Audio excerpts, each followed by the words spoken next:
ನಮಸ್ತೆ ಸ್ನೇಹಿತರೆ, ಹೇಗಿದ್ದೀರಾ? ಎಲ್ಲರೂ ಚೆನ್ನಾಗಿದ್ದೀರಾ ಅಂತ ಭಾವಿಸ್ತಾ ಇವತ್ತಿನ ಈ ಒಂದು ವಿಡಿಯೋನ ಸ್ಟಾರ್ಟ್ ಮಾಡ್ತಾ ಇದ್ದೀನಿ. ಸೊ ನವರಾತ್ರಿ ಹಬ್ಬದ 7ನೇ ದಿನ ಬಂದು ಕಾಳರಾತ್ರಿ ದೇವಿ.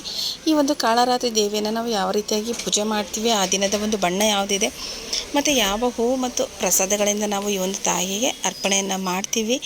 ಸೊ ಏನೆಲ್ಲ ಶ್ರೇಷ್ಠವಾಗಿರೋದು ಈ ದಿನ, ಕಾಳರಾತ್ರಿ ದಿನ ಏನೆಲ್ಲ ನಾವು ಶ್ರೇಷ್ಠ ಪೂಜೆಗಳನ್ನು ಮಾಡ್ತೀವಿ, ಇದರಿಂದ ದೇವಿ ಯಾವ ರೀತಿ ಒಲಿತಾಳೆ ಅಂತ ಹೇಳ್ಬಿಟ್ಟು ಈ ಒಂದು ದೇವಿಯ ಮಹಾತ್ಮೆ ಬಗ್ಗೆ ತಿಳಿಸ್ಕೊಡ್ಲಿಕ್ಕೆ ಈ ಒಂದು ವಿಡಿಯೋನ ಮಾಡ್ತಾ ಇದ್ದೀನಿ. ಅದಕ್ಕಿಂತ ಮುಂಚೆ ಯಾರೆಲ್ಲ ನನ್ನ ಚಾನಲಿನ ಸಬ್ಸ್ಕ್ರೈಬ್ ಮಾಡ್ದಲೇ ನೋಡ್ತಾ ಇದ್ದೀರಾ, ಪ್ಲೀಸ್ ಸಬ್ಸ್ಕ್ರೈಬ್ ಮಾಡಿ, ಸಪೋರ್ಟ್ ಮಾಡಿ ಅಂತ ಹೇಳ್ತೀನಿ ಸ್ನೇಹಿತರೆ.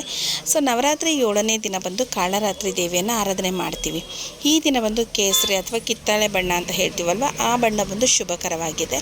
ಸೊ ಆ ಬಣ್ಣದ ಬಟ್ಟೆಯನ್ನೇ ದೇವಿಗೂ ಧರಿಸಿರ್ತಾರೆ. ಸೊ ನಾವು ಅದೇ ಬಣ್ಣದ ವಸ್ತ್ರವನ್ನು ಧರಿಸಿ ಪೂಜೆಯನ್ನು ಮಾಡೋದ್ರಿಂದ ನಮಗೆ ಹೆಚ್ಚಿನ ಒಂದು ದೇವಿಯ ಒಂದು ಏನಂತ ಹೇಳಿದರೆ ಆಶೀರ್ವಾದ ಫಲಿಸುತ್ತೆ ಅಂತ ಹೇಳ್ಬೋದು. ಈ ಒಂದು ಕಾಳರಾತ್ರಿ ದೇವಿಯ ಮಹಾತ್ಮೆ ಏನಿದೆ ಅಂತ ನೋಡೋದಾದರೆ, ಕಾಳರಾತ್ರಿ ದೇವಿ ದುರ್ಗೆಯ 7ನೇ ರೂಪ ಆಗಿದ್ದು ಅವರು ಭಯಾನಕ ರೂಪದಲ್ಲಿ ಇರ್ತಾರೆ. ಭಕ್ತರ ಮೇಲೆ ಅಪಾರ ಕೃಪೆಯನ್ನು ತೋರ್ತಾರೆ. ಸೊ ಅಜ್ಞಾನ, ಭಯ, ಅಸುರ ಶಕ್ತಿ, ದುಷ್ಟಶಕ್ತಿಗಳನ್ನು ನಾಶ ಮಾಡುವ ತಾಯಿ ಅಂತ ಹೇಳಿದರೆ ಈ ಒಂದು ಕಾಳರಾತ್ರಿ ಅಂತಲೇ ಕರಿತೀವಿ. ಈ ದಿನದ ಪೂಜೆ ಒಂದು ತುಂಬ ಭಯ ಮತ್ತು ಅಂಧಕಾರವನ್ನು ದೂರ ಮಾಡುವ ಜ್ಞಾನ ಮತ್ತು ಧೈರ್ಯವನ್ನು ನೀಡುತ್ತದೆ ಅಂತ ಹೇಳ್ತಾರೆ. ಪುರಾಣ ಪುಸ್ತಕಗಳೆಲ್ಲ ಅದೇ ಉಲ್ಲೇಖ ಆಗಿದೆ. ಈ ಒಂದು ದೇವಿಗೆ ಕೇಸರಿ ಬಣ್ಣದ ತುಂಬ ಮಹತ್ವವನ್ನು ಕೊಡುತ್ತೆ. ಸೊ ಕೇಸರಿ ಬಣ್ಣ ಯಾಕೆ ಅಂತ ಹೇಳಿದರೆ, ಕಿತ್ತಳೆ ಬಣ್ಣ ಅಂತಲೂ ಕರೀತಾರೆ, ಕೇಸರಿ ಬಣ್ಣ ಅಂತಲೂ ಕರೀತಾರೆ. ಇದು ಶೌರ್ಯ ಮತ್ತು ಶಕ್ತಿ, ಶುದ್ಧತೆಯ ಸಂಕೇತವಾಗಿರುತ್ತೆ. ಈ ದಿನದ ಕೇಸರಿ ಬಣ್ಣದ ವಸ್ತ್ರ ಧರಿಸೋದ್ರಿಂದ ಸೊ ಅತಿ ಹೆಚ್ಚು ನಮಗೆ ಏನಂತ ಹೇಳಿದರೆ ಒಂದು ಸಮೃದ್ಧಿ ದೊರಕುತ್ತೆ. ಶ್ರದ್ಧೆ ಮತ್ತು ಭಕ್ತಿ ಹೆಚ್ಚಾಗಿ ನಾವು ಅರ್ಪಣೆ ಮಾಡೋದ್ರಿಂದ ದೇವಿಯ ಕೃಪೆಗೆ ಪಾತ್ರರಾಗ್ತೀವಿ ಅಂತ ಹೇಳ್ತಾರೆ. ಸೊ ಅದೇ ರೀತಿಯಾಗಿ ಹೂವನ್ನು ಅಷ್ಟೇ ನಾವು ಆದಷ್ಟು ಕೇಸರಿ ಬಣ್ಣದ ಹೂಗಳು ಹಚ್ಚೋದು, ಮತ್ತು ದೀಪ, ಅದರಲ್ಲೂ ನಂದಾ ದೀಪವನ್ನು ಅರ್ಪಣೆ ಮಾಡೋದು, ಅಥವಾ ತೈಲ ಅಂದರೆ ಎಣ್ಣೆಯ ದೀಪ ಹಾಕೋದು, ಅಥವಾ ತುಪ್ಪದ ದೀಪವನ್ನು ನಾವು ಅರ್ಪಣೆ ಮಾಡೋದ್ರಿಂದ ದೇವಿಗೆ ತುಂಬ ಪ್ರಸನ್ನಳಾಗ್ತಾಳೆ ದೇವಿ ಅಂತ ನಾವು ಹೇಳ್ತೀವಿ. ಸೊ ಹೂವು ನಾನು ಹೇಳಿರೋ ಹಾಗೆ ಕಿತ್ತಳೆ ಬಣ್ಣದ ಚಂದ್ರಮಲ್ಲಿಗೆ ಅಥವಾ ಗಂಧರಾಜ ಹೂವು, ಅರಳಿ ಹೂವುಗಳಿಂದ ಅರ್ಪಣೆಯನ್ನು ಮಾಡ್ತಾರೆ ಈ ಒಂದು ದೇವಿಗೆ. ಪ್ರಸಾದ ಅಂತ ನೋಡೋದಾದರೆ ಬೆಲ್ಲ, ಅಕ್ಕಿ, ಪಾಯಸ, ಕಡಲೆಬೇಳೆ ಅಥವಾ ತೆಂಗಿನಕಾಯಿ, ಅಕ್ಕಿ ಮತ್ತು ಹಾಲಿನ ನೈವೇದ್ಯ. ಸೊ ಈ ಥರದ ಒಂದು ಅಥವಾ ಗೋಧಿ ಹಿಟ್ಟಿಂದಾಗಿರ್ಬೋದು ಅಥವಾ ತೆಂಗಿನಕಾಯ್ದಾಗಿರ್ಬೋದು, ಏನಾದರೂ ಮಿಠಾಯಿ ಮಾಡೋದಾಗಿರ್ಬೋದು ಅಥವಾ ಪಾಯಸದ ಸ್ವರೂಪದಲ್ಲಾಗಿರ್ಬೋದು, ಸೊ ಇಲ್ಲ ಏನಂತ ಹೇಳಿದರೆ ಹಣ್ಣಿಂದ ಆಗಿರ್ಬೋದು. ಸೊ ಈ ಒಂದು ರೀತಿಯಾಗಿ ಆದಷ್ಟು ಬೆಲ್ಲ ಮತ್ತು ಏನಂತ ಹೇಳಿದರೆ ತೆಂಗಿನಕಾಯಿ, ಗೋಧಿ ಹಿಟ್ಟು, ಅಕ್ಕಿ, ಈ ಥರದ ಒಂದು ಪ್ರಸಾದವನ್ನೇ ದೇವಿಗೆ ಅರ್ಪಣೆಯನ್ನು ಮಾಡ್ತಾರೆ. ಸೊ ನಾವಿನ್ನು ಪೂಜಾ ಸಮಯವನ್ನು ನೋಡೋದಾದರೆ, ಇಲ್ಲಿ ಬಂದು ನಮಗೆ ಇವತ್ತು ಬ್ರಾಹ್ಮಿ ಮುಹೂರ್ತ ಇದೆ. ನಾವು ನಿನ್ನೆ ಕಾತೇರಿ ದೇವಿಯನ್ನು ಪೂಜೆ ಮಾಡಬೇಕಾದ್ರೆ ನಮಗೆ ಬ್ರಾಹ್ಮಿ ಮುಹೂರ್ತ ಇರಲಿಲ್ಲ ನಮಗೆ.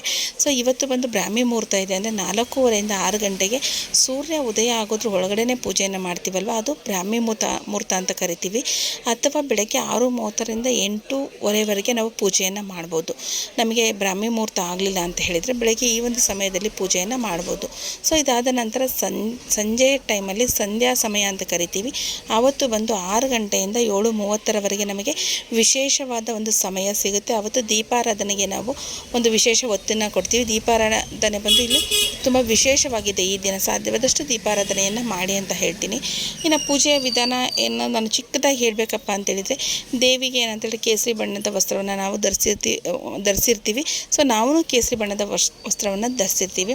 ಮನೆಯನ್ನು ಬಂದು ಗಂಜಲ ಅಥವಾ ಪವಿತ್ರ ನೀರಿನಿಂದ ಶುದ್ಧಗೊಳಿಸ್ಕೊಂಡು ದೇವಿಯನ್ನು ಅಷ್ಟೇ ನಾವು ಅಭಿಷೇಕವನ್ನು ಮಾಡ್ತೀವಿ.